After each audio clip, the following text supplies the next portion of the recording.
രാജു,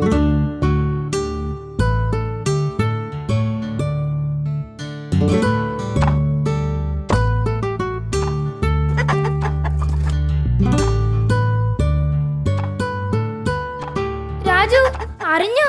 നമ്മുടെ ജയേഷിനെ വിക്രമൻ തട്ടിക്കൊണ്ടുപോയി. ആണോ രാധേ? ജയേഷിനെ വിട്ടുകിട്ടാൻ പണം കൊടുക്കണമത്രേ. ആ വിക്രമൻ ക്രൂരനാണ്. വാ രാധേ, നമുക്ക് ജയേഷിന്റെ വീട്ടിൽ പോയി കാര്യം തിരക്കാം.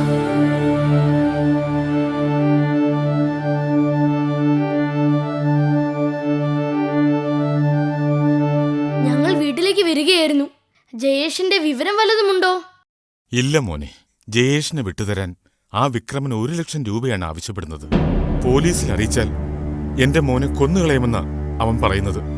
ആ പഴയ കോട്ടയുടെ വെളിയിലുള്ള തൂണിന്റെ ചുവട്ടിൽ ഇന്ന് രാത്രി തന്നെ പണം വയ്ക്കണമെന്ന്.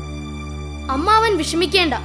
ഒരു പൈസ പോലും കൊടുക്കാതെ ഞങ്ങൾ ജയേഷിനെ രക്ഷിക്കാം. വിഡ്ഢിത്തം പറയാതെ നിങ്ങൾ പോയി ആപത്തിലൊന്നും ചാടണ്ട. കാശ് ഞാൻ എങ്ങനെയെങ്കിലും ഉണ്ടാക്കി കൊടുക്കാം. നിങ്ങൾ വീട്ടിലേക്ക് പൊയ്ക്കോ. രാധേ, നമുക്ക് മായാവിയെ വിളിക്കാം. ഓം ഹ്രീം കുട്ടിച്ചാത്ത, ഓം ഹ്രീം കുട്ടിച്ചാത്ത.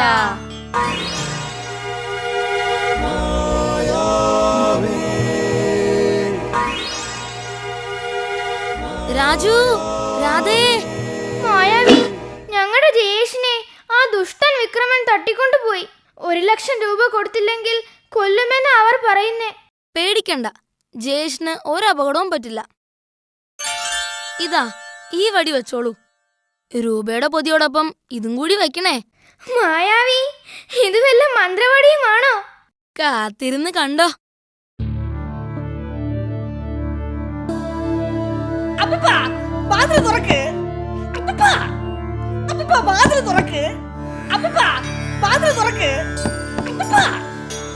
എടാ ലുട്ടാപ്പി, ഇപ്പൊ വാതിൽ തുറക്കാൻ പറ്റില്ല.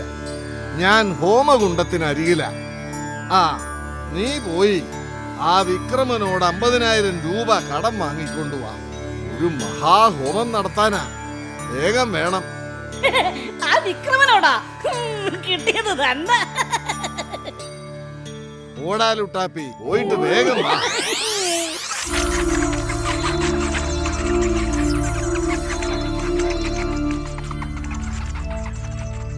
അയ്യോ, കണ്ടിട്ട് പേടിയാവുന്നു.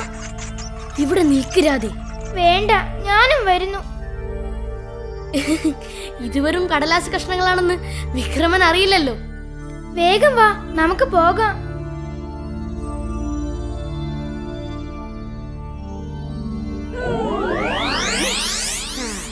ഇവൻ ഇവിടെ കിടക്കട്ടെ. അതെ അതെ, ഇവിടെ കിടക്കട്ടെ. വിക്രമന് മുത്തു ഉണ്ടല്ലോ. അവർ ആരെയാ കിട്ടിയിരിക്കുന്നത്? എന്തോ കുഴപ്പമുണ്ട്. വിക്രമ, അവർ തൂണിനടുത്ത് പണം കൊണ്ടുവച്ച് കാണൂ. ഒന്ന് ക്ഷമിക്കുമുത്തു, നമ്മളെ ഇപ്പോൾ അവർ കാണണ്ട. കുറച്ചുകൂടി കാക്ക. ശരി ശരി. അയ്യോ, തൂണിനടുത്ത് പണമോ? അയ്യോ, എന്നാ പിന്നെ അത് അടിച്ചു മാറ്റാം. ഇനി വിക്രമന്റെ കാലത്തിന് പിടിക്കണം.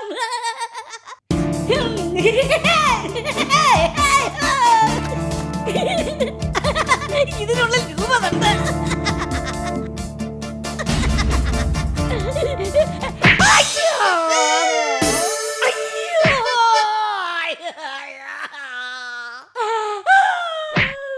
വിക്രമ, അതാ ലുട്ടാപ്പി. അവൻ രൂപ അടിച്ചു മാറ്റിയോ?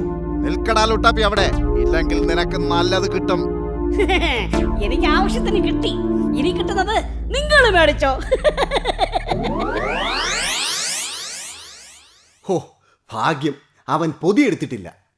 അയ്യോ, രക്ഷിക്കണേ! അയ്യോ, അയ്യോ, രക്ഷിക്കണേ!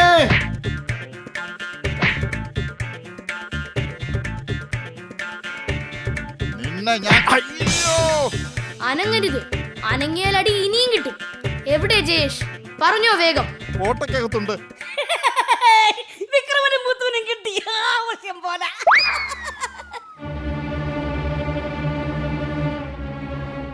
രാജു, രാധേ, നിങ്ങൾ വന്നില്ലായിരുന്നെങ്കിൽ വിക്രമൻ എന്നെ കൊന്നേനെ. പേടിക്കണ്ട ജയേഷേ. നമുക്ക് പോലീസിനെ വിളിച്ചാലോ? പോലീസോ? അയ്യോ, അയ്യോ, ഓടിക്കോ! ഓടിക്കോ! അയ്യോ, ഓടിക്കോ! അടി, ഓടിക്കോ! പോലീസ്! അയ്യോ, ഓടിക്കോ! അയ്യോ!